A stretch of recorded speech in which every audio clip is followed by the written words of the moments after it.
හොඳයි තෙරුවන් සරණයි සියලුම පොඩි හාමුදුරන් වහන්සේලාට අද බොහෝ පිරිසකට පන්තියට සම්බන්ධ වීමට හැකියාවක් නොමැති බව ප්‍රකාශ කරන්නට යෙදුනා. එනමුත්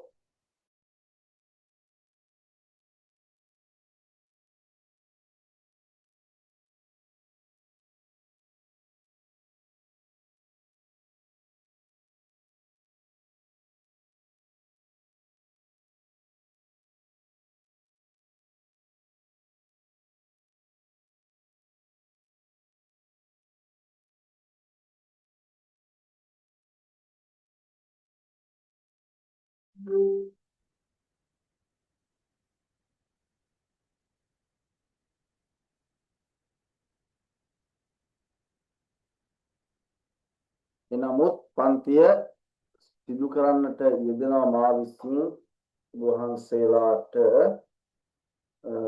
වීඩියෝ එක ලබා දීමට පුළුවන් නිසා හැබැයි හැමදාම ඒ කියන කාරණාව සිදු කරන්න බෑ.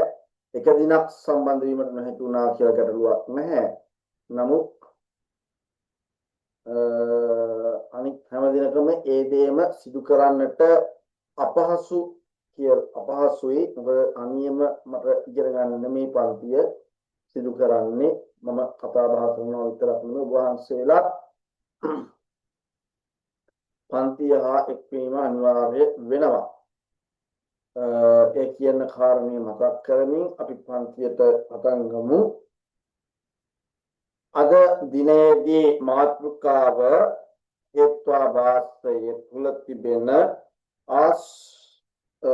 අසිද්ධ හේත්වාභාසය.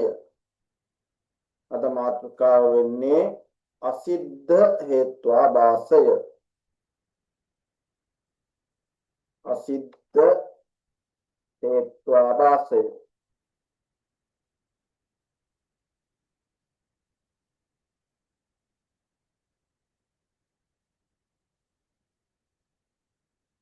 අසිද්ධ හේත්වාභාසය. අසිද්ධ කියලා කියන්නේ පොඩි හාමුදුරුවනේ සිද්ධ කියන එකේ විරුද්ධ පදය තමයි අසිද්ධ හේත්වාභාසය කියලා කියන්නේ. එතකොට අසිද්ධ හේත්වාභාසය තුල ගන්නනවා මෙන්න මෙහෙම. න්‍යාය දර්ශනයට අනුව සිද්ධ යනු තහවුරු කොට සනාත කොට පෙන්වීමට හැකි යන්නයි. එහි විරුද්ධ අර්ථය අසිද්ධ නම් වේ. එනම් සනාත කරමින් තහවුරු කරමින් පෙන්වීමට නොහැකි යන්නයි. එබඳු අවස්ථා තුනක් නෛයායිකයෝ පෙන්වා දෙති. එනම් ඔබවහන්සේලාට පැහැදිලි අසිද්ධ කියලා කියන්නේ සිද්ධ කියන එකේ විරුද්ධාර්ථය අසිද්ධ සනාත කොට දැක්වීමට නොහැකි කියන අර්ථය තමයි මේ ප්‍රකාශ කරනු ලබන්නේ. මේකේ ප්‍රභේද තුනක් තිබෙනවා. ප්‍රභේද තුන තමයි පොඩි හාමුදුරන් වහන්සේ ආශ්‍රය සිද්ධ,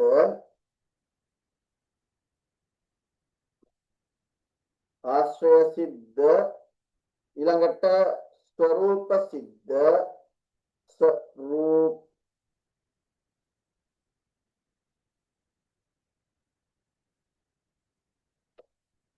ප්‍රසිද්ධ, ඊළඟට තුන්වෙනි එක තමයි ව්‍යාප්‍යත්ව සිද්ධ.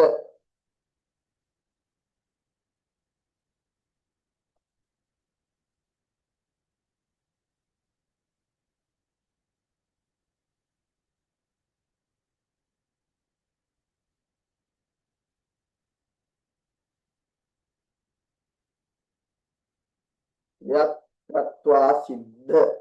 මෙන්න මේ කියන කොටස් තුන මේ අසිද්ධ හේත්වාභාසයේ ප්‍රභේද. අසිද්ධ හේත්වාභාසයේ ප්‍රභේද තමයි ආශ්‍රය සිද්ධ, ස්වરૂප සිද්ධ, ව්‍යාප්‍යත්වා සිද්ධ. මෙන්න මේ ප්‍රභේද තුන කතා කරනකොට අපිට මුලින්ම සාකච්ඡා කරන්න වෙනවා ආශ්‍රය සිද්ධ. ආශ්‍රය සිද්ධ කියන බුදුරණනේ ඇසුරු කරන ස්ථානයේ අනුව.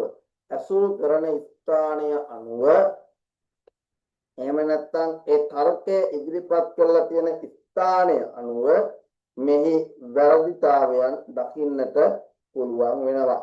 මොනවාද කියලා බලමු. ඔවුන් ඉදිරිපත් කරන තර්කය ආශ්‍රය සිද්ධියට ඔවුන් ඉදිරිපත් කරන පරිහාමදුවනේ සරෝජයේ සුවඳවත් බැවින් ගගනා රවින්දේ සුවඳවත්ය. සරෝජයේ සුවඳවත් බැවින් ගගනා රවින්දය සුවඳවත්ය.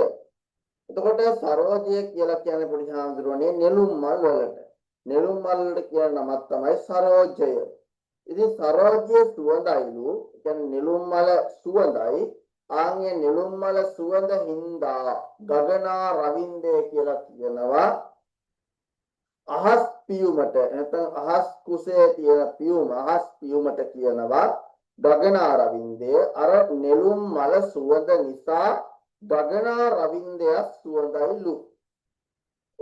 එතකොට අපිට කියන්න පුළුවන් දෙහෙම කියන්න හැකියාවක් නැහැ. ඇයි නෙළුම් මල හැදෙන්නේ පිලක වතුරක. එතකොට වතුරේ තියෙන නෙළුම් මල සුවඳ වූ පමණින්ම අහස් පියුමක් සුවඳ වෙන්න හැකියාවක් නැහැ.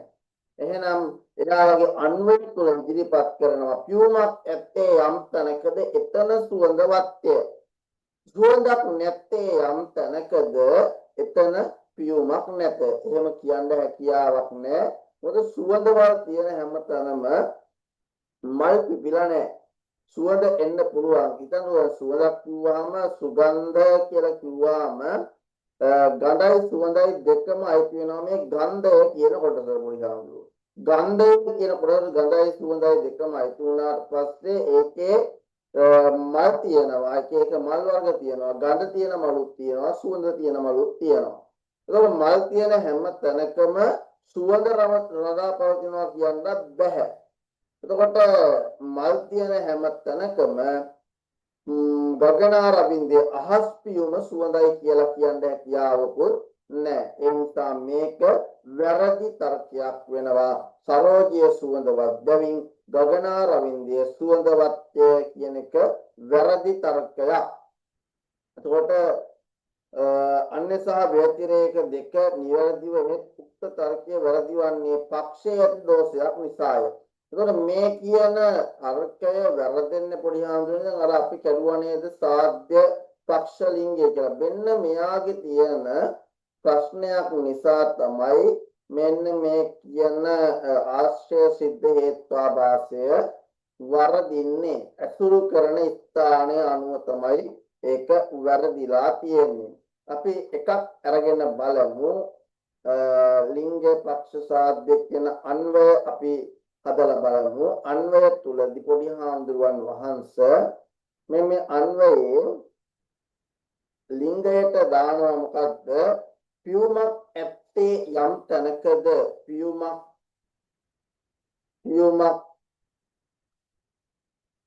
ඇත්තේ යම් තැනකද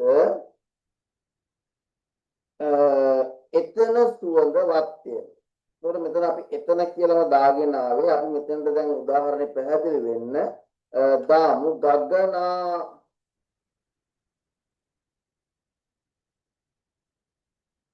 ගගනා රවින්දය සුවඳවත්ය.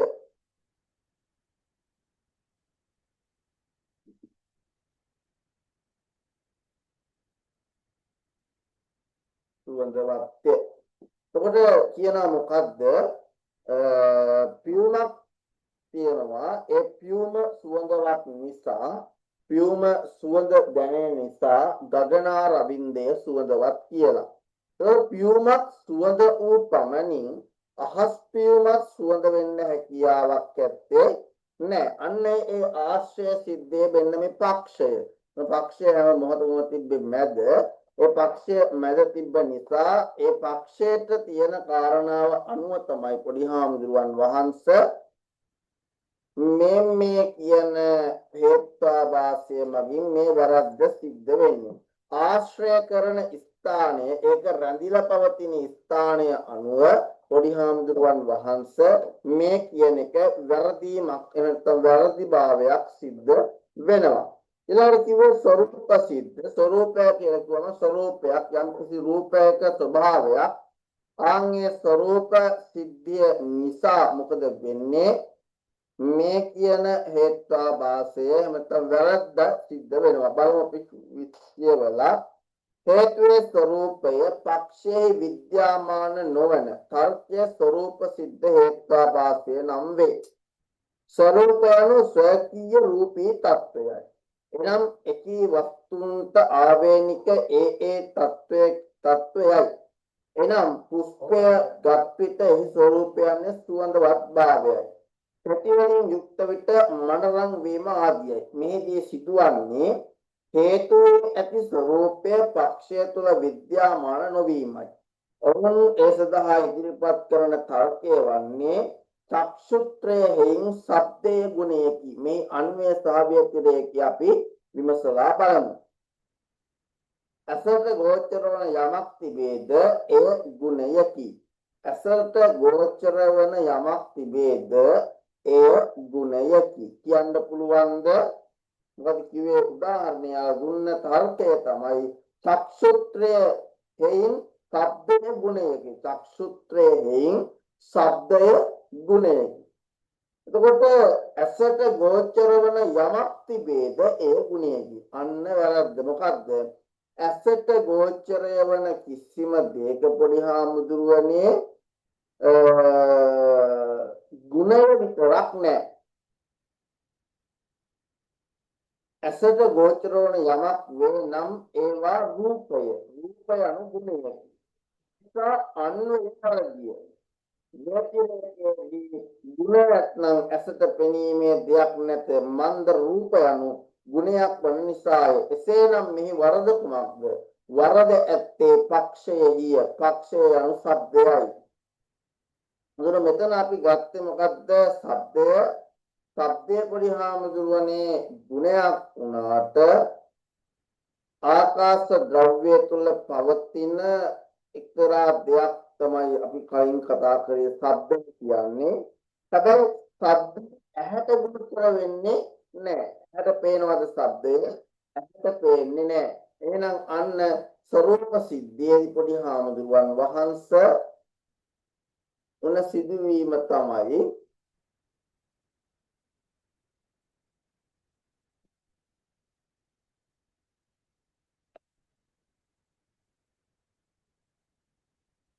ස්වરૂප සිද්ධේ විච්ච සිදුවීම විමසලා බලනකොට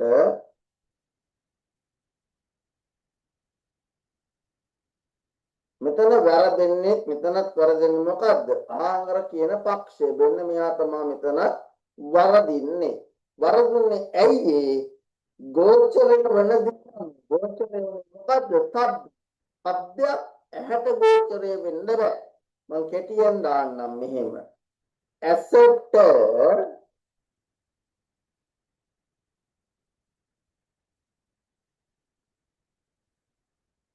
ශබ්දය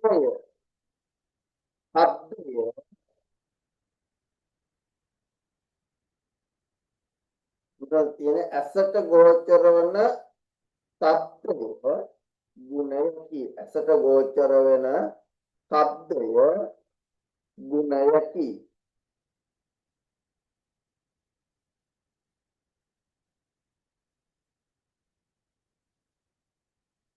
ඇසට ගෝචර වෙන ශබ්දයේ ගුණයකි. එතකොට ශබ්දයට ඇහැට ගෝචර වෙන්නේ නැහැ. ශබ්දයේ ස්වરૂප තමයි ගෝචරය වෙන්නේ. එතකොට ශබ්දයේ ගුණ උනාට ශබ්දය ඇහැට ගෝචරය වෙන්නේ නැහැ. ශබ්දයේ ගෝචරය වෙන්නේ කනට. ආන් ඒ කනට ගෝචරය වන දේ ඇහැට ගෝචරය වෙනවා කියලා ප්‍රකාශ කරාම මොකද වෙන්නේ? එහි තියෙන අර හේතුව අභාවයට යනවා. ඒ නිසා තමයි පෙන්වලා දෙන්නේ උක්ත අන්වය හා ව්‍යතිරේකයේ දෙකම නිවැරදිය. ඇසට ගෝචර වන යමක් වේ නම් ඒවා රූපය. රූපය අනුගුණේ අන්වය නිවැරදිය. ව්‍යතිරේකයේ ගුණ නැත්නම් ඇසට පෙනීමට දෙයක් නැත. මන්ද රූපය අනුගුණයක් වන නිසාය. එසේනම් මෙහි වරද කුමක්ද? මෙහි වරද ඇත්තේ පක්ෂයෙහිය. පක්ෂය යනු සබ්දයයි. සබ්දයේ තුල ඇසට පෙනීම යන්න හේතුන් දක්නට නොහැක. හේතුන් දක්වන්නට නොහැක. එනව හේතුන්ගේ ස්වરૂපය පක්ෂයේ විද්‍යාමාන නොවේ. එනිසා මෙය ස්වરૂප සිද්ධ හේත්වාභාසයේ නම් වේ. එහෙනම් ස්වરૂප සිද්ධ හේත්වාභාසයට මෙයාලා දක්වලා තියෙන තර්කයට අනුව ඇති වුණු මෙන්න මේ පක්ෂයේ තිබ්බ වැරද්දක් නිසා තමයි ඒක ස්වરૂප සිද්ධ හේත්වාභාසය උනේ. ඇයි මේකේ මේගොල්ලෝ ඉදිරිපත් කරන තර්කය තුල ස්වરૂපය අසිද්ධ උනේ? එහෙම නැත්නම් ස්වરૂප සිද්ධ උනේ? එහෙම නැත්නම් හේත්වාභාසයක් උනේ? ඇයි? ඇසට ගෝචර වෙන ශබ්දය ගුණයකි. ඇහැට කිසිම දවසක පොඩි හාමුදුරුවනේ ශබ්දය ගෝචරය වෙන්නේ නැහැ. ශබ්දය තියෙන්නේ කනට තමයි ශබ්දේ ගෝචරය වෙන්නේ. අන්න ඒ නිසා මෙයාගේ වැරද්දක් දකින්නට තිබෙනවා. එහෙනම් ඒක හේත්වාභාසයක් වෙනවා. හේතුව අභාවයට ගියපු එකක් බවට පත් වෙනවා. ඊළඟට අසිද්ධ හේත්වාභාසයේ තුන්වෙනි එක තමයි ව්‍යාප්‍යත්වා සිද්ධ හේත්වාභාසය. ව්‍යාප්‍යත්වා සිද්ධ හේත්වාභාසය. ව්‍යාප්‍යත්වා සිද්ධ හේත්වාභාසය මම මේ අන්නේ විතරයි කතා කරගෙන යන්නේ. වහන්සේලාට දැන් ව්‍යතිරේකී කියන එක හදාගන්න පුළුවන්. ඒක අපි මුල් කාලයේ තුලදී හේත්වාභාස ආරම්භයේදීම කියලා දුන්න නිසා ඒක හදාගන්න පුළුවන්. මේ අන්වය හදාගත්තාම ඒකත් මම කෙටියෙන් තමයි කියාගෙන යන්නේ. ව්‍යාප්‍ය නොහොත් හේතුන් සාධ්‍යන් වශයෙන්ගෙන ව්‍යාප්‍ය නොහොත් හේතුව සාධ්‍යන් වශයෙන්ගෙන තර්ක ඉදිරිපත් කරන අවස්ථා ව්‍යාප්‍යත්වා සිද්ධ හේත්වාභාසයේ නම් වේ. වක්නිමත් පර්වතයේ දුම ඇත. අන්න හොඳම තැන පොඩි හාමුදුරුවනේ. වක්නිමත් හේයින් පර්වතයේ දුම ඇත. ඒ කියන්නේ ගිනි ඇති හේයින් පර්වතයේ දුම ඇත. මේක පොඩි හාමුදුරුවනේ අපේ සාමාන්‍ය ලෝකයේදී හරි. වැරදි නෑ. නිවැරදි කාරණාවක්. ගින්නක් තියෙනවා නම් දුමක් ඇත කියලා අපි කියන්නේ.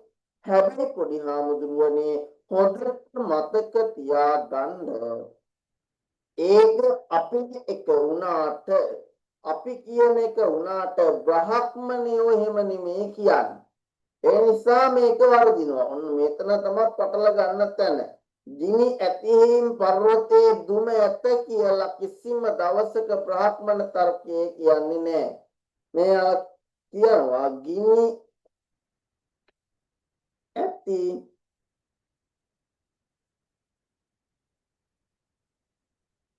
හේයින් ගිනි ඇති හේයින් පර්වතයේ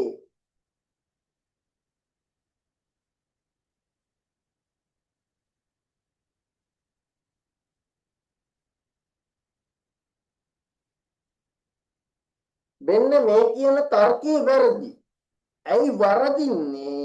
මෙයාලගේ තර්ක ශාස්ත්‍රයට අනුව බ්‍රහ්මණ තර්කයට අනුව මේක වැරදි. අපේ ක්‍රමයට හරි මෙයාලගේ ක්‍රමයට වැරදි. මෙයාලගේ ක්‍රමයට පොඩි හාමුදුරුවෝ කියන්නේ දුම ඇති හේයින් පර්වතයේ ගිනි ඇත. මෙයාලගේ කියන්නේ දුම ඇති හේයින් පර්වතයේ ගිනි ඇත. එතකොට ගිනි ඇති හේයින් පර්වතයේ දුම ඇත කිව්වොත් වැරදි බ්‍රහ්මණ තර්ක ශාස්ත්‍රයට අනුව. ඒක නිවැරදි වෙන්නේ බ්‍රහ්මණ තර්ක ශාස්ත්‍රයට අනුව දුම ඇති හේයින් පර්වතයේ ගිනි ඇත කිව්වොත් තමයි. මෙහි ගින්න නිසා පර්වතයේ දුම ඇති බව ප්‍රකාශිතයි. ඒ අනුමාන ප්‍රමාණයේ ලිංගය නොත් හේතුව බවට ප්‍රකාශ කරන්නේ දුම ඇති බවයි. ඒ නිසා මෙහි අර කියන වර්තය එහෙම නැත්නම් වචනය වදන වැරදීමට ලක් වෙනවා වර්ධිනවා. එහෙනම් මතක තියාගන්න මේක මෙහෙම ඇවිල්ලා තිබ්බොත් වැරදි. මේ දුම ලිංගයට ඇවිල්ලා ලිංග සාධ්‍යයට ගියොත් තමයි හරියන්නේ. එක නිවැරදි වෙන්නේ. ඒතකොට අපි හේත්වාභාස ඔක්කොම කතා කරලා ඉවරයි. හේත්වාභාස ටික මේ මොහොතේ කෙටියෙන් ඉවරයි. ඒතකොට ඔයාලට තියෙනවා ආයෙ කතා කරන්න බාධිත හේත්වාභාසය, අසිද්ධ හේත්වාභාසය ඉවරයි. දැන් තියෙන්නේ බාධිත හේත්වාභාසය. බාධිත හේත්වාභාසය කියන්නේ බාධා වීමක්.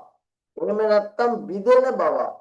බිඳෙන බවක්. එහෙම නැත්නම් බාධා වීමට කියනවා බාධිත හේත්වාභාසය කියලා. හේතුව මගින් ඉදිරිපත් කරන කරුණ වෙමත් ප්‍රබල ප්‍රමාණයක් විශේෂයෙන් ප්‍රත්‍යක්ෂයක් මගින් ඒ වන විට බොරු බව ඔප්පු වී තිබීමයි.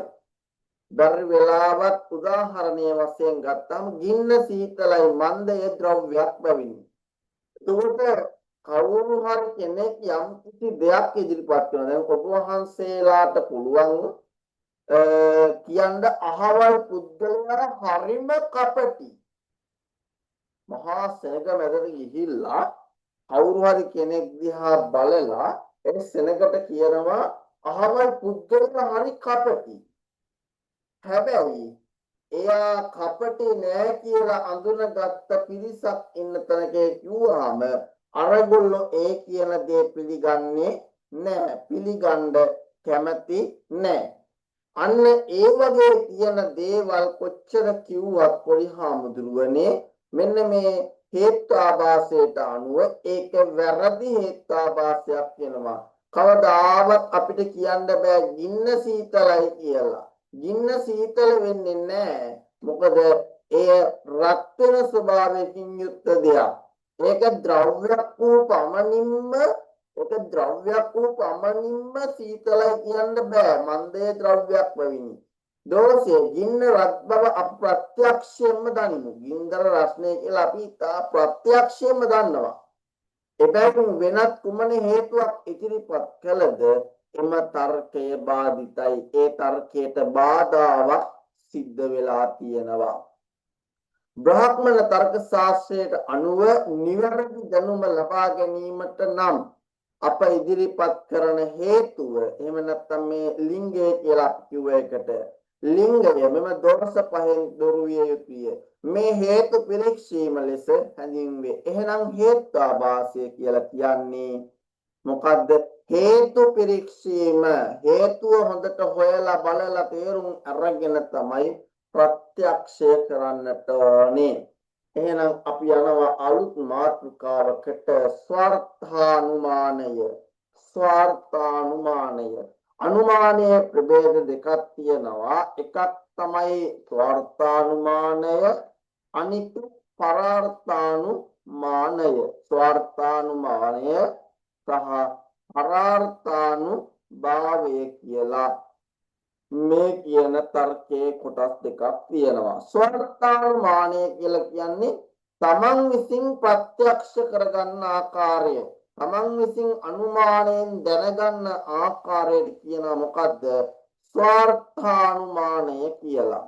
පරාර්ථානුමානය කියනවා තමන් විසින් අඳුරගත්ත දේ, තමන් විසින් වටහාගත්ත දේ අනිත් කෙනාට පෙන්වලා දෙන එක, අනිත් කෙනාට ප්‍රත්‍යක්ෂ කරලා දෙන එකට කියනවා පරාර්ථානුමානය කියලා.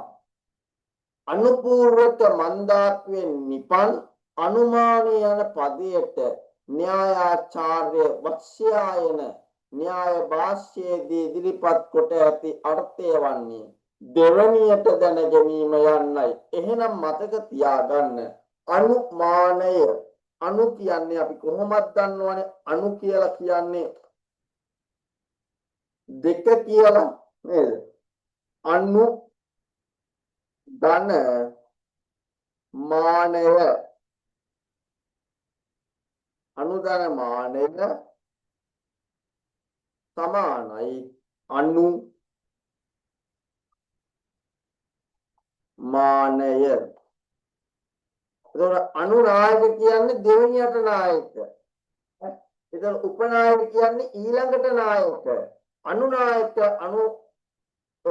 අනු මෙවැනි කියලා කියන්නේ ඊළඟට කියන්නේ.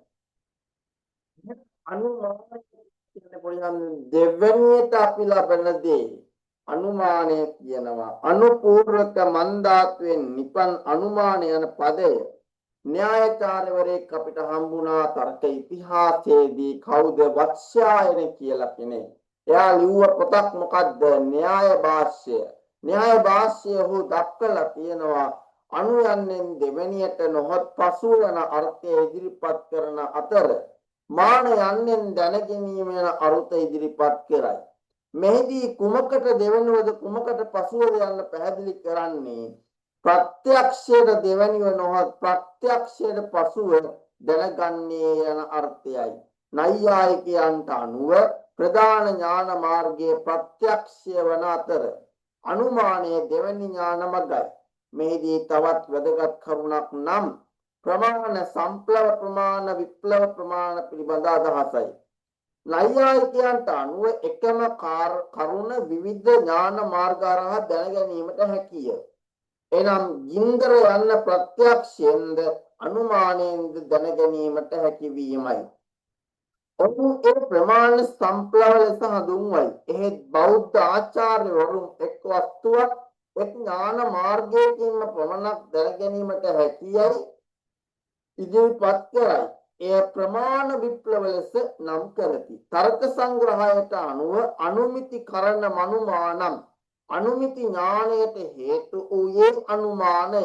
අනුමානය හරහා ලබන ඥානය තමයි අනුමිතිය. අනුමානය හරහා ලබන ඥානය අනුමිතිය. මේදී අනුමිති යනු අනුමානය හරහා ලබා ගන්නා වූ ඥානයයි. ඒකනුව අනුමිති ඥානය ලබා ගැනීමට උපකාර වන්නේ නොහොත් හේතු වන්නේ අනුමානයේ නම් ඥාන මාර්ගයේ බව පැහැදිලිය. අනතුරුව අන්නම් භට්ටාචාර්ය අනුමිති ඥානය පිළිබඳව මෙසේ විග්‍රහ කරයි.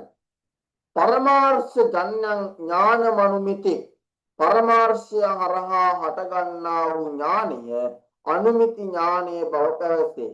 මෙහිදී පරමාර්ථය වනාහි අනුමාන ඥාන මාර්ගය ප්‍රධාන අංගයකි. පරමාර්ථ පිළිබඳ විග්‍රහය මෙසේය. පරමාර්ථ කියන එක මම ඔයිට කලින් විස්තර කරා. පරමාර්ථයක් කියන්නේ මොකක්ද කියලා.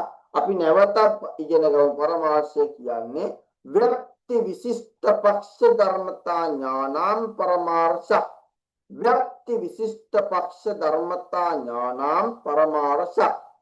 මෙහි තේරුම ගත යුතු වචන තුනක් තියෙනවා. මෙහි තේරුම් ගන්න ඕන වචන තුනක් තියෙනවා. එකක් තමයි ව්‍යක්ති, දෙක විශිෂ්ට, තුන පක්ෂ ධර්මතා.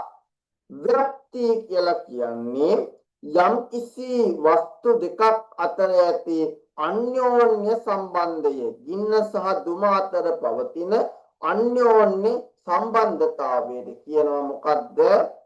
ව්‍යක්තිය කියලා. විශිෂ්ට කියලා කියනවා ඒ අන්‍යෝන්‍ය සම්බන්ධ වෙලා තියෙන දෙදෙනාගේ විශේෂණය කරන ලද නොහොත් ව්‍යක්තිය හරහා ගොඩනගාගෙන ගන්නා යන අර්ථය. ඒ අන්‍යෝන්‍ය සම්බන්ධතාවය හරහා ගොඩනගා ගන්නා වූ අර්ථයට කියනවා අරුතට කියනවා විශිෂ්ට කියලා. පක්ෂ ධර්මතා කියලා කියනවා පක්ෂය අනුමානය කරන වස්තුව ඇති ස්ථානයේ මේ තිබ්බේ මෙන්න පක්ෂය. අනුමානය කරන වස්තුව තියන්නේ කොහෙද? පර්වතයේ. අනුමානය කරන වස්තුව තිබ්බේ පර්වතයේ. ඒතර මෙතන අනුමානය කරන එක තිබ්බේ ගගනාරවින්දයේ. මෙතන අනුමානය ඒවාවල. එහෙනම් ඒ අනුමානය කරන වස්තුව ඇති ස්ථානයට කියන පක්ෂ කියලා. එතකොට ධර්මතාවය කියලා කියනවා ඒ අනුමානය හරහා ලබන මේ පක්ෂයේ තිබ්බතන තිබ්බ මොනවද? දුම කියන එක තිබ්බා ඒ ධර්මතාවය කියලා කියන දුම කියන එකට. මෙහි වැදගත්ම කරුණක් වන්නේ ධර්මතාවය. පක්ෂයේම තිබිය යුතුයි යන්නේ. එතකොට මේ පක්ෂය තුලම තමයි ධර්මතාවය තියෙන්න ඕනේ. පක්ෂය වෙන තැනක තියෙන්න බෑ. පක්ෂයෙන්ම ධර්මතාවය තියෙන්නට ඕනේ. ඒ අනුව යම් වස්තු දෙකක් අතර ඇති සම්බන්ධය හරහා සිහිපත් කරමින් සවිකල්පකව වෙනත් ස්ථානයක ඇති ධර්මතාවයක් උපකාර කරගෙන පැමිණෙන ඥානය අනුමිති ඥානය බව පැහැදිලිය. පර්වතයේ දුම දැකීමෙන් පර්වතයේ ගිනි ඇති බව දැන ගැනීම නිසුන්ය. අනුමානයේ ප්‍රභේද දෙකකි. එනම් අනුමානං විදං ස්වාර්ථං පරාර්ථං චේති. ස්වාර්ථානුමානය පරාර්ථානුමානය කියලා මේකේ ප්‍රභේද දෙකක් තියෙනවා. මොකේද? අනුමාන ඥානයේ. ඒක ස්වාර්ථානුමානය තමයි මේ වෙලාවේදී මේ කීපය තුල කතා කරන්න ලෑස්ති වෙන්නේ. ස්වාර්ථානුමානය කියලා කියන්නේ තමා විසින්ම අනුමානය හරහා ලබන්නා වූ දැනුම ස්වාර්ථානුමානය. මෙහිද කොටස් තුනකින් යුක්ත වේ. යුක්ත වන බව තර්ක සංග්‍රහයේ විවරණයයි. එනම් පක්ෂ ධර්මතාවයේ දැකීම, ව්‍යාප්තිය දැන සිටීම, ස්මරණය. එතකොට පක්ෂ ධර්මතාවය කියන්නේ තියෙන ස්ථානය සහ එහි අන්‍යෝන්‍ය සම්බන්ධතාවය දැනගෙන ඉන්න ඕනේ. ඒකේ ව්‍යාප්තිය දැනගෙන ඕනේ. එහි තියෙන අන්‍යෝන්‍ය සම්බන්ධතාවය මුලින් ගන්න ඕනේ. ඒක තියෙන තැන දැනගෙන ඉන්න ඕනේ. පක්ෂයේම තියෙන ධර්මතාවය දැනගෙන ඉන්න ඕනේ. සිහිපත් කරන්න ඕනේ. කල්පනා කරන්න ඕනේ. පක්ෂ ධර්මතාවයේ දැකීම යනු පර්වතයේ දුම ඇති බව දැකීමයි. පක්ෂ ධර්මතාවයේ කියලා කියන්නේ පක්ෂ කිව ධර්මත පර්වත එහෙම නැත්නම් කන්ද ධර්මතාවය කියන්නේ දුම. එහෙනම් දකින්නවා පර්වතයේ දුම ඇති බව දැකීමද කියන පක්ෂ ධර්මතාවය කියලා. ව්‍යාප්තිය දැන සිටීම කියලා කිව්වා ගින්න දුමත් අතර ඇති සම්බන්ධය දැන සිටීම. එනම් මීට පෙර දුම සමග ගින්දර එකට ඇති බව දැක තිබිය යුතුයි. ගිනිහල්ගේ ආදිය තුලින් අන කියලා. ස්මරණය කියලා කියන්නේ කල්පනා කරනවා, සිහිපත් කරනවා. සිහිපත් කරලා මොකද්ද? ස්මරණය කල්පනා කිරීමයි. ඒ කෙසේද ගින්නක් නැතුව දුමක් නගින්නේ නැති නිසා පර්වතයේ දුම සමග ගින්නක් ඇති බව තේරුම් ගැනීමයි. මේ තමා විසින්ම අනුමිති ඥානය ලබා ගැනීමේ ක්‍රමයයි. පරිහාර මම හැදුවා ඊයේ පෙරේදා channel එක. ඒ channel එකේදී මම පුංචි අදහස් ටිකක් දාලා තිබ්බා. ඒ අදහස් ටිකේදී වෙන මේ වගේ මේ තියෙන්නේ මේ වගේ කිහිපයක් දැම්මා පොල් ටිකක්. ඒ පොල් වලදී මම අහලා තිබ්බා ඉන්ද්‍රියාර්ථ ප්‍රත්‍යක්ෂය උපදින්නේම ප්‍රත්‍යක්ෂය උපදින්නේ කොහෙන්ද කියලා. ඒතර මෙතන බලන්න මේ පොල් වල වැඩියෙන් ප්‍රත්‍යක්ෂය උපදිනවා කියලා දාලා තියෙන්නේ පහේ. පහට තමයි වැඩියෙන් තියෙන්නේ. අනුමානයෙන් උපදිනවා කියලා 5 දෙනෙක් කියනවා. එතකොට දෙන්නේ කියනවා ඉන්ද්‍රියාර්ථ සන්නිකර්ෂයෙන් උපදින්නේ කියලා. ඒතර මෙන්න මෙයාලා මේක වරදියට අල්ලගෙන තියෙනවා, වරදියට වටහාගෙන තිබෙනවා. අනුමානයෙන් නෙමෙයි දැන් ඔබ වහන්සේට දැන් වැටහෙන්න ඇති ඔබ වහන්සේලාට අනුමානයෙන් නෙමෙයි ප්‍රත්‍යක්ෂය උපදින්නේ. ප්‍රත්‍යක්ෂය කලින් ඉපදිලා තියෙන කලින් දැනගෙන තියෙන. දැන් කියනවනේ මෙතන අනුමානය කියලා පෙන්නකොට කිව්වා අනුමානයේ තියෙනවා ස්වార్థානුමානයේ ප්‍රභේද තුනක් තියෙනවා. මොකද්ද? පක්ෂ ධර්මතා, ව්‍යාප්ති, ස්මරණය කියලා. තොර මේ තුන් දෙනාගේ එකතුවෙන් තමයි අනුමිති ඥානය හටගන්නේ. ඒකට කිව්වා ස්මරණය කියන කොටසෙදි පෙන්නනවා මොකද්ද? ස්මරණය කියලා කියන්නේ කල්පනා කරලා යමක් කල්පනා කරලා දැනගන්න නම් මොකද වෙන්න ඕනේ? අපි ඒ දේ කලින් දැනගෙන ප්‍රත්‍යක්ෂ කරලා තියෙන්න ඕනේ. අපි ඒ දේ කලින් දැනගෙන තියෙන්න ඕනේ අනුමානයෙන් අඳුරගන්න. එහෙනම් මෙතන හරියක මොකද්ද? ඉන්ද්‍රියාර්ථ සන්නිකර්ෂයෙන් තමයි පොඩි හාමුදුරනේ ප්‍රත්‍යක්ෂය උපදින්නේ. හොඳට මතක තියාගන්න. මම දැක්ක ප්‍රශ්න පත්තර 3ක විතර අවුරුදු කිහිපයක මේක අහලා තිබ්බා. ඉන්ද්‍රියාර්ථ මේකේ සූත්‍රයක් එහෙමනේ. ඉන්ද්‍රියාර්ථ සන්නිකර්ෂක් ජඤ්ඤාඥානම් ප්‍රත්‍යක්ෂ.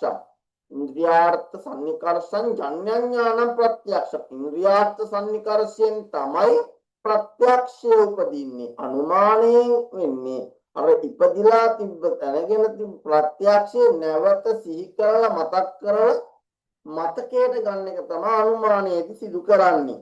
එහෙනම් ඔන්න ස්වාර්ථානුමානයේ ප්‍රභේද තුනක් තිබ්බා.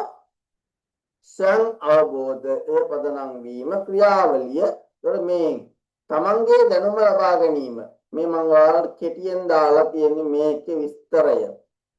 ප්‍රත්‍යක්ෂය ප්‍රථමයෙන් ඔහු යම් ලකුණක් දකි. උදාහරණ කන්දකින් දුම නැගෙනු දැකීම.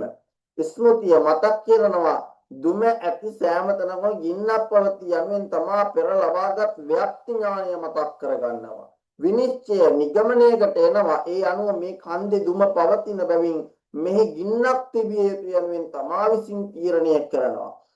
තමන් කලින් දැනලා ඉගෙනගත්ත තිබ්බ නිසා තමයි මෙයා කියන්නේ එහෙනම් අහවල් තැන අහවල් කන්දේ ගින්නක් තියනවා කියලා මෙයා ප්‍රත්‍යක්ෂ කරගන්නවා. ඒ සමානින්ද අනුමානය කරගන්නවා. දෙවැනියට කල්පනා කරලා තීරණයක් ගන්නවා. ආගේ දෙවැනියට කල්පනා කරලා ගත්ත තීරණය එයත් එක්ක ඉන්න යාළුවෙක්. ගන්නකො වහන්සේලාත් එක්ක ඉන්න යාළුවෙක්. නැත්නම් වහන්සේ තනියම කෙනෙක් ගත්තොත් එහෙම යාළුවෙක් ඉන්නවා. දැන් මොකද කරන්න ඕනේ? තමන් අර දැක්ක තමන් අනුමාන කරගත්ත වස්තුව පිළිබඳව කරන්න ඕනේ මොකක්ද? යාළුවට කියලා දෙන්න ඕනේ. යාළුවට කන්ද ගින්නක් තියෙනවා. කන්ද ගින්නක් තියෙනවා. ඒකෝල යාළුවා අහන ඒ ඔයා කොහොමද කියන්නේ? එහෙම කියන්නේ බලන්න කන්දේ දුමක් නගිනවා. ඉතින් දුමක් නැද්ද පළියෙන් ගින්නක් තියෙනවා කියන්න පුළුවන්ද? ඔව් පුළුවන්. කොහොමද? අපේ ගෙදර මුළුතැන්ගේ ගිනිහල්ගේ ඔය වගේම දුමක් නගිනවා. ඒ දුම නගින තැන ගින්න තියෙනවා. අන්න එහෙම එකින් එක යාට විස්තර කරලා අඳුරලා දෙනවා. පරාර්ථානුමානයේ යනු තමා විසින් ලබාගත් දැනුම නිවැරදි දැකීම ප්‍රමාව ඒ පිළිබඳව නොදන්නා අයෙකුට පැහැදිලි කර දෙන ආකාරයයි. ඒ සිදු කිරීමේදී අවයව නොහොත් ක්‍රියාවලි පහක් සිද්ධ වෙනවා. ඒකට සම්බන්ධ විය යුතුයි ප්‍රතිඥා. හොඳට මතක තියාගන්න. පරාර්ථානුමානයක් ලබන්න එහෙම නැත්නම් කෙනෙකුට පරාර්ථානුමානය ඇති කරන්න තියෙන්න ඕන ලකුණු පහයි. මොනවද? ප්‍රතිඥා, හේතු, උදාහරණ, උපනයන, නිගමනය. ප්‍රතිඥා, හේතු, උදාහරණ, උපනයන, නිගමන. ප්‍රතිඥාව පර්වතයේ ගින්නට යාළුවට කියනවා. යාළුවා පර්වතයේ ගින්නනවා. ඊටසේ අර යනවා එහෙම කියන්නේ කොහොමද? හේතුවක් කියන පර්වතයේ දුම ඇත. පර්වතයේ දුම ඇත.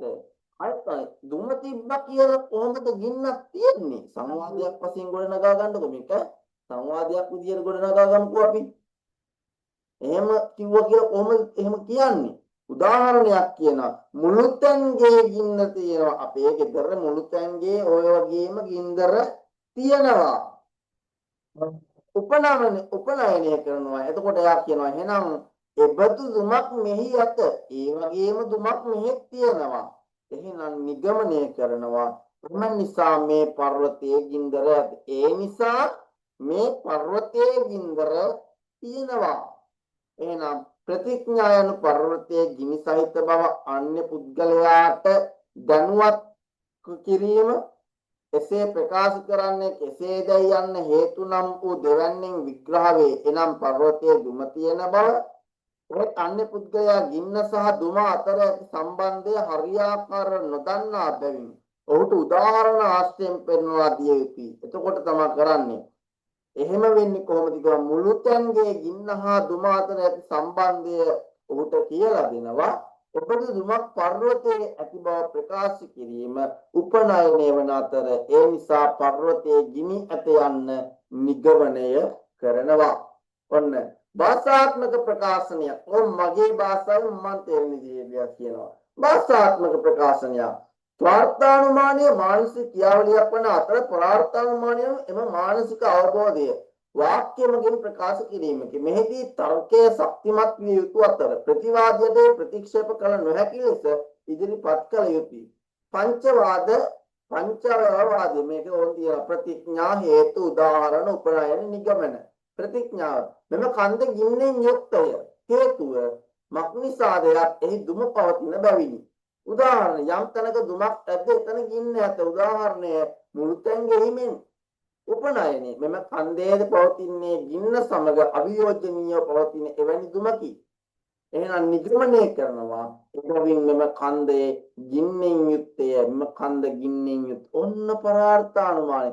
එහෙනම් අනුමාන ඥානෙ ඉවරයි. අනුමාන ඥානෙ ඔච්චරයි පොඩි අර පොට්ටයි. සූටි දෙයක් තිබ්බේ ප්‍රශ්නයක් තියෙනවා නම් තේරුම් නැති දෙයක් තියෙනවා නම් නැවත අහන්න පුළුවන්. ඇහිච්ච නැති දෙයක් තියෙනවා නම් නැවත වීඩියෝ එක බලලා තියපු වහන්සේලාට පැහැදිලි කරගන්න පුළුවන්. ගැටලුවක් එහෙම තියනවාද? අනුමානය ඉවරයි. නෑ හාමුදුරනේ තේරුණා හොඳට. එහෙනම් ඊළඟ අවස්ථාව අපි උදා කරගන්නවා උපමාන. මේකේ තියෙන උපමානය කියන්නේ තුන්වෙනි ප්‍රමාව තමයි උපමානය. උපමානයට යන්න කලින් අපිට වෙලාව බලන්න වෙනවා. කොයි වෙලාවෙ මේක ඔෆ් වෙයිද දන්නේ නැහැ. තව විනාඩි 10කින් 15කින් ඔෆ් වෙන්න ඉඩ තියෙනවා. දැනුවත් කිරීම ආවෙත් නැත. හරි. අපි උපමානය පිළිබඳව පුංචියට ඉස්සලම කතා කළෙමු. අතුලට රින්ගන්න කලින්. උපමිති කරණ මුපමානම්. උපමිති කරණ මුපමානම්.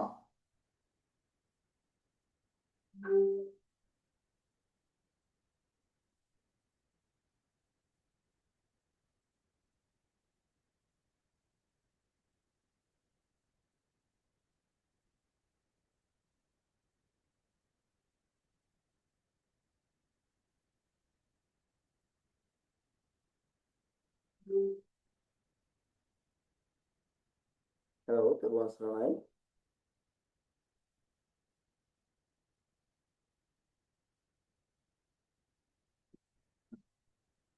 උපමානය බ්‍රාහ්මණ තර්ක ශාස්ත්‍රයේ විශේෂයෙන්ම න්‍යාය දර්ශනයේ පිළිගන්නා තෙවන ප්‍රමාණය වන්නේ උපමානයයි. උපමාන ප්‍රමාණය සරලව කියවම දන්නා දෙයක් හෝ සිතීමේදී නොදන්නා දෙයක් පිළිබඳව දැනුම ලබා ගැනීම මේන් අදහස් වෙබෙන්. හොඳට මතක තියාගන්න මේ ටික. හොඳට කියව ගන්න. උපමිතියට කරණය වන්නේ උපමානයයි. ඒ අනුව උපමානය ඥාන මාර්ගය වන අතර අරකෙදී ඥාන මාර්ගය වුණේ අනුමානය, ලැබුව දැනුම අනුමිතිය. මේකේ ඥාන මාර්ගය උපමානය, ලබන දැනුම එහෙම නැත්නම් ප්‍රමාණය උපමිතිය. උපමිති ඥානයයි. උපමිති ඥානය මෙසේ හඳුන්වා දිය හැකිය. සංඥා සංඤි සම්බන්ධතා ඥාන මුපමිති.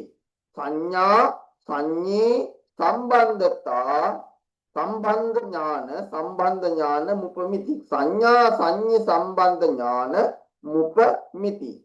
සංඥාව සහ සංඤී සංයෝගයෙන් ඇතිවන ඥානය උපමිති ඥානයයි. සංඥාව නම් සංකේතයයි. සංඤී යනු ඒ සංකේතයෙන් ප්‍රකාශය වන අර්ථයයි. මේක නිදසුනක් ලෙස දක්වා ඇත්තේ ගවයා ආශ්‍රයෙන් ගවරා හැඳින ගැනීමයි.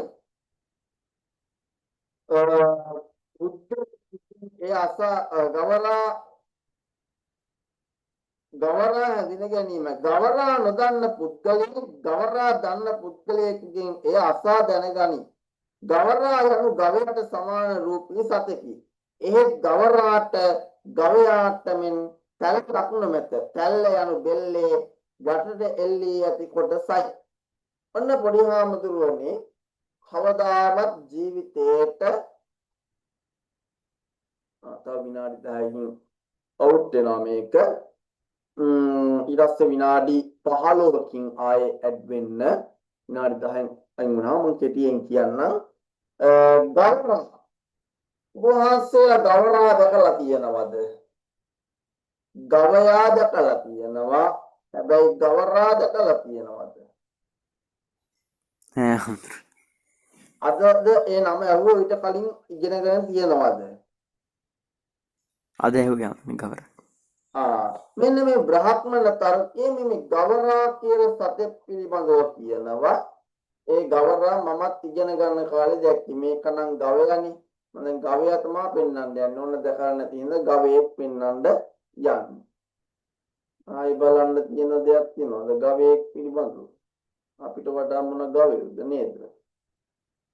එතකොට මේ කැලේට යනවා මිනිස්සේ කතාවක් ලස්සන. කැලේට යනවා මිනිස්සේ. මිනිස්සයා කැලේට ගියාට පස්සේ මිනිස්යාට කැලේදී හම්බෙන සතෙක්. ඒ කතා හරියට ගවයා වගේ. හැබැයි ගවයාට වඩා පුංචි වෙනස්කම් කිහිපයක් තියෙනවා.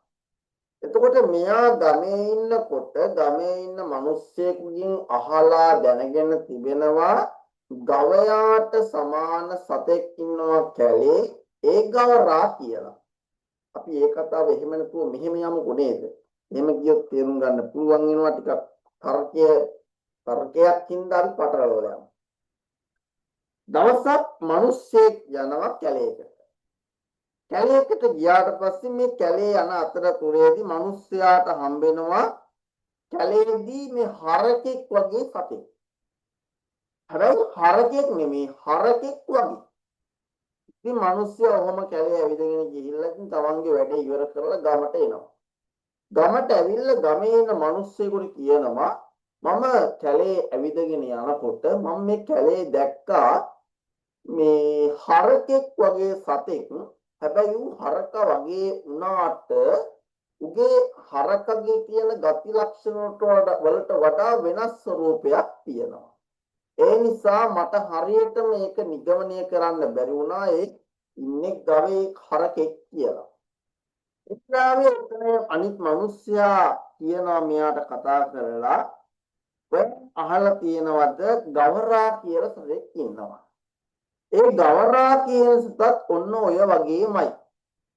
හැබැයි ඒක ගවයාගෙන් වෙනස් වෙන්නේ ඒ ගවරා කියන සතාගේ ගෙල ගාවින් පල්ලෙහාට වැඩිපුර එල්ලෙන කොටසක් තියෙනවා. එහෙම නැත්නම් තැල්ලක් තියෙනවා. අන්න ඒ තැල්ල ටිකක් වැඩි නම් දිග වැඩි නම් අන්න ඒක ගවරා බවට පත් වෙනවා. අන්න ඒ කියන සිදුවීම තමයි පොඩි හාමුදුරුවනේ මේ සංඥා සංඤී කියන උපමානිය මගින් පෙන්නලා දෙන්නේ. ඉතින් අර මිනිස්සයා නැවත දෙවනි පාර කැලේට යනවා. අර කියන සතාව දකින්නවා. එතකොට මෙයා තේරුම් ගන්නවා එහෙනම් මේ ඉන්නේ ගවයා නෙමෙයි හරකා නෙමෙයි ඉන්නේ මේ ඉන්නේ ගවරා කියලා. එතකොට මෙන්න ඔබ වහන්සේලා මෙයා දැකලා තියෙනවා මේ ඉන්නේ ගවයා. මේ ඉන්නේ හරකේ. නේද අපි කියන විදිහට ගවයෙක් මේ ඉන්නේ. ඒක ගවරා ඔන් සර්ච් කරලා බලන්න ඔබ වහන්සේට පේනවා මාත් සර්ච් කරනවා ගවරා කියලා අපි ගහමු. අපි දන්න මේ Google එකේ ගවරා. දැන් ඔබ වහන්සේට ගවරා කියලා සර්ච් කරන්න කලින් අර්ථයක් ඇවිල්ලා තියෙන්න ඕනේ ගවරා කියන්නේ මොකෙද්ද කියලා. මෙන්න හරක දැක්කම හරකගේ මෙතන වැඩි තැල්ලක් නෑ මේ තැල්ලක් පේන්නේ නෑ මේ ලොකුවට නෑ මෙතන මෙහි ලොකුවට නෑ මේක. හැබැයි ගවරා කියන සතාගේ මෙන්න මෙතන කොටසක් තියෙනවලු. ෆොටෝ එක අපි ඩවුන්ලෝඩ් කරගමු ගවයාගේ pictures දැම්මා සේව් දැම්මා ගවරා වෙන්න ගවරා අපි කියන්නේ මොකද කුළුමී හරක වගේ එකෙක් ඒක.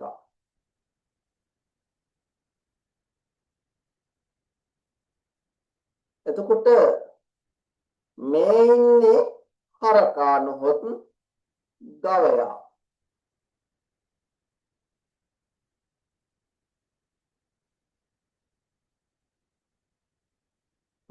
මම මේ පොඩියට මේක කරගෙන යන්නේ උපමානයක් විස්තරාත්මකව කතා කරමු. මේ ඉන්නේ ගවයා වෙන හරකෙක් ඉන්නවා.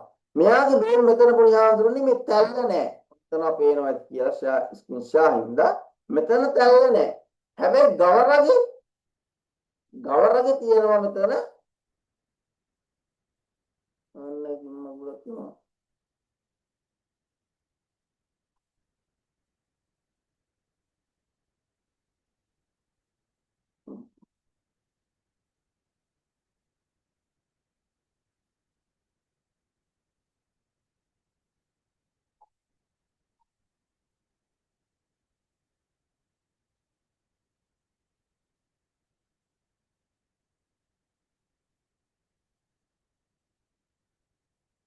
මේ ඉන්නවා ගවරා. ඔය ඉන්නේ ගවරා. ඔන්න ඇප් එක.